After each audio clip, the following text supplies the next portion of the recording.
Also, I suppose the heartwarming feature of the win last week was Jack's effort and sort of the lovely sentiment around all that. Yeah, it was an emotional week, or a couple of weeks really, but I thought he led the way with and sort of taught a lot of our players. Sometimes stuff happens in your life and you have to be able to go and perform regardless, and not many bigger things are going to happen in his life. So to be able to go through that and to be feeling that and to still be able to perform at a high level, I was wrapped for him. And how much did the team sort of, ride that wave? I mean, there's the emotion of it. He's a very good player as well. Yeah, I mean, a lot of the guys who have spent a lot of time with him and knew Ray really well and a lot of time with the family, that group, hit them pretty hard, of course. So them feeling, getting around Jack and being able to support him, as well as the greater football club as far as coaches and staff. And, a lot of us have been the Gunston family's been part of our family for such a long period. So that was a great thing to come out of last week. So moving forward, what are your aims for the next month? Is it just to continue to develop, or you having more of a look at the list? How's it going to roll? I mean, a little bit of both. I mean, at every coach at every stage of the year is balancing up development and performance. So at every stage, you're always playing guys that you're trying to get up to AFL standard and try to make them the best players they can, and other players that are at that level or above.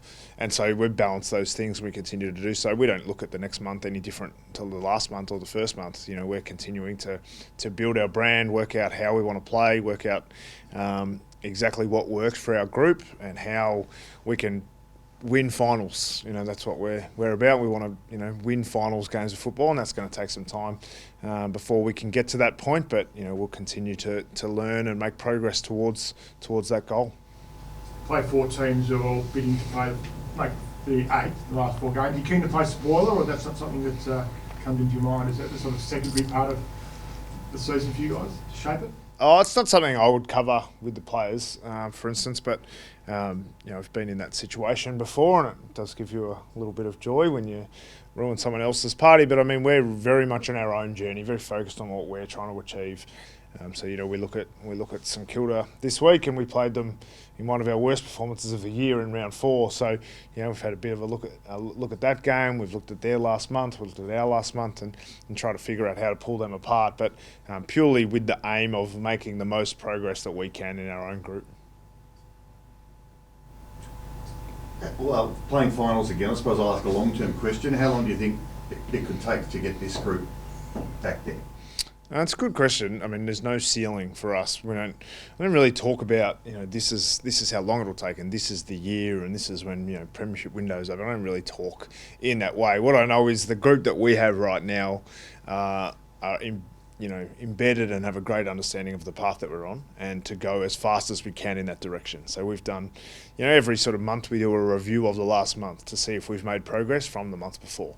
And we've done that this week, and then before we go into the block of the last 4 games, that we've made some progress over the last month, and we'll look to continue to make a further step forward. And then the off season we'll continue to do the same thing, and then the first 4 rounds of next season we'll continue to make progress. And at some point, when we end up on the ladder where we'd like to be, nothing will really change in my point of view. That we'll continue to try to make progress towards being the utopia that every coach is after.